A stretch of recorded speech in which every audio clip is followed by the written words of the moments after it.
കോഴിക്കോട് മാവൂരിലെ മോഷണ പരമ്പരയിൽ പ്രതിപിടിയിൽ 10 കടകളിൽ മോഷണം നടത്തിയ അസം സ്വദേശിയായ ജിയാബുർ റഹ്മാനാണ് പിടിയിലായത്. CCTV ദൃശ്യങ്ങൾ കേന്ദ്രീകരിച്ച് നടത്തിയ അന്വേഷണത്തിലാണ് പ്രതിപിടിയിലായത്.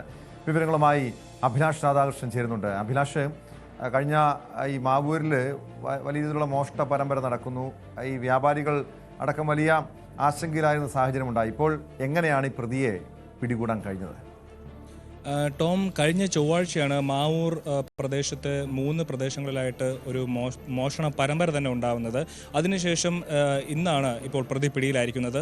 പ്രതി പിടിയിലാവാനുള്ള പ്രധാനപ്പെട്ട കാരണം എന്ന് പറയുന്നത് പ്രതി തന്നെ ഒരു ലൂപ്പ് ഹോൾ ഉണ്ടാക്കി കൊടുത്തു. അതായത് ഈ മോഷണം നടത്തിയ കടകളിലെ എല്ലാ CCTVകളിലും ഇയാളുടെ മുഖം പതിഞ്ഞിരുന്നു.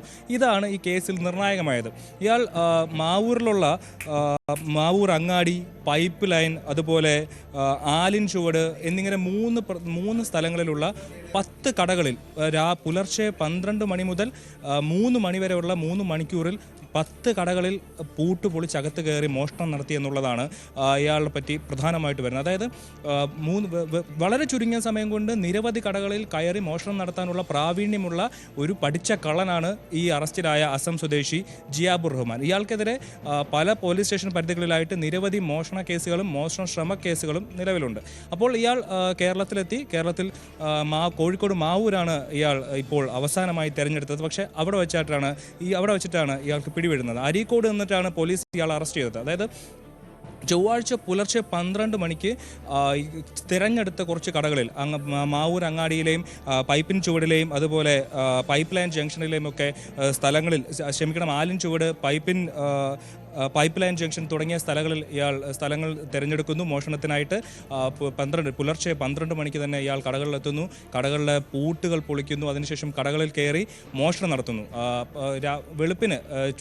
ചൊവ്വാഴ്ച വെളുപ്പിന് കട തുറക്കാനെത്തിയ ഉടമസ്ഥരാണ് തങ്ങളുടെ കടകളുടെ പൂട്ട് തകർത്ത് ഷട്ടർ തുറന്നു കിടക്കുന്ന ഒരു സാഹചര്യം കാണുകയും കയറി പരിശോധിക്കുമ്പോൾ പല കടകളിലും 2000 മുതൽ 3000 രൂപ വരെ കള്ളൻ മോഷ്ടിച്ചു കൊണ്ടുപോയതായും പല കടകളിലെയും സാധന സാമഗ്രികളും എടുത്തു കൊണ്ടുപോയതായിട്ടും അവർക്ക് ശ്രദ്ധയിൽപ്പെടുകയും പിന്നെ അവർ മാവൂർ പോലീസ് സ്റ്റേഷനിലേക്ക് അറിയിക്കുകയുമായിരുന്നു. തുടർന്ന് medical college sub division assistant commissioner ഉമേഷിൻ്റെ നേതൃത്വത്തിലുള്ള സംഘം സ്ഥലത്ത് പരിശോധന നടത്തുകയും അതുപോലെ തന്നെ ഫോറൻസിക് ഡോഗ് സ്ക്വാഡ് സ്ഥലത്ത് പരിശോധന നടത്തിയപ്പോഴാണ് ഇത്തരത്തിൽ ഇങ്ങനെ വലിയ രീതിയിലുള്ള ഒരു മോഷണ പരമ്പരയാണ് നടന്നിട്ടുള്ളതെന്ന് വ്യക്തമാകുന്നത്. തുടർന്ന് നടത്തിയ CCTV പരിശോധിച്ച് നടത്തിയ അന്വേഷണത്തിലാണ് ജിയാബുർ റഹ്മാൻ എന്ന് പറയുന്ന പഠിച്ച കള്ളൻ പിടിയിലാവുന്നത്. ഇയാൾ തിരഞ്ഞെടുത്ത കടകൾ, അതിൽ സ്റ്റേഷനറി കടകളുണ്ട്, പാൻ ഷോപ്പ് ഉണ്ട്, ടെക്സ്റ്റൈൽസ് ഉണ്ട്, ഗാർമെൻറ്റ്സ് കടകളുണ്ട്. അങ്ങനെ സാധാരണക്കാരുടെ കടകളാണ് ഇയാൾ തിരഞ്ഞെടുത്തത്. അതും വളരെ ചെറിയ തുകകളാണ് അവിടെ ഉണ്ടായിരുന്നത് എന്ന് തിരിച്ചറിഞ്ഞിട്ടും ആ കടകളിലേക്ക് പരിശോധിക്കേണ്ടത്. നേരത്തെ അഭിലാഷ് സൂചിപ്പിച്ചതുപോലെ അത്ര തന്ത്രപരമായി മോഷണം നടത്തുന്നു. അങ്ങനെ ആ ഒരു രാത്രി മുഴുവൻ വിവിധ കടകളിൽ കയറിയിട്ടും പോലീസിൻ്റെ കണ്ണിൽപ്പെട്ടില്ല. ഒടുവിൽ ഇയാൾ CCTVയിൽ കുടുങ്ങുന്നു. പിന്നീട് ഈ പ്രതിയിലേക്ക് അസം സ്വദേശിയിലേക്ക് തന്നെ അന്വേഷണം എത്തുന്നു. ഇയാളുടെ ഒരു പശ്ചാത്തലം കൂടി പരിശോധിക്കേണ്ടതാണ്. സ്വാഭാവികമായും ഇതുപോലെ വൈദഗ്ധ്യമുള്ള അല്ലെങ്കിൽ കവർച്ച നടത്താൻ ഇത്രയും വൈദഗ്ധ്യമുള്ള ഒരു വ്യക്തിയുടെ പശ്ചാത്തലം പരിശോധിച്ചാൽ ഇതിനു മുൻപും മോഷണം നടത്തിയിട്ടുള്ള വ്യക്തിയാകാം. അങ്ങനെ ഏതെങ്കിലും ഇയാളുടെ ഒരു കേസുകളുടെ ഒരു ലിസ്റ്റ് ലഭ്യമായിട്ടുണ്ടോ? ഇതിനു മുൻപ് ഏതെങ്കിലും കേസുകളിൽ, കവർച്ചാ കേസുകളടക്കം പ്രതി ചേർക്കപ്പെട്ടിട്ടുള്ള വ്യക്തിയാണോ ഇയാൾ? ടോം, നിരവധി പോലീസ് സ്റ്റേഷന് കീഴിലുള്ള കേസുകളിൽ ഇയാൾ പ്രതിയാണ്. അതായത് മോഷണ ശ്രമം തുടങ്ങിയ കേസുകളിൽ പ്രതിയാണ്. പല കേസുകളിലും ഇയാൾ ശിക്ഷിക്കപ്പെട്ടിട്ടുണ്ട്. എന്നാൽ പുറത്തിറങ്ങിയ ശേഷം ഇയാൾ വീണ്ടും തൻ്റെ മോഷണം എന്ന് പറയുന്ന കല തുടർന്നു കൊണ്ടുപോകുന്ന ഒരു വ്യക്തിയെന്നാണ് നമുക്ക് മനസ്സിലാവുന്നത്. മാത്രമല്ല, അങ്ങനെ വലിയ മോഷണം, വലിയ കടകൾ, വലിയ ജ്വല്ലറികളൊക്കെ അങ്ങനെയൊന്നുമല്ല. ചെറിയ മോഷണങ്ങൾ പിടിച്ചുപറി തുടങ്ങിയിട്ടുള്ള കാര്യങ്ങളാണ് ഇയാൾ തരുന്നത്. ഇയാൾ ഇത് തന്നെ ഒരു തൊഴിലാക്കിയിരിക്കുന്ന ഒരു വ്യക്തി എന്ന് വേണം നമുക്ക് മനസ്സിലാക്കാൻ.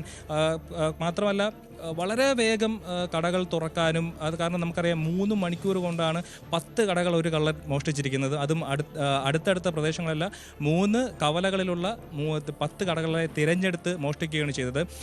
ഈ കടകളെ എങ്ങനെ കൃത്യമായി ഇയാൾ തിരഞ്ഞെടുത്തു എന്നുള്ള കാര്യമൊക്കെ ഇനി അന്വേഷണത്തിലാണ് തെളിയേണ്ടത്.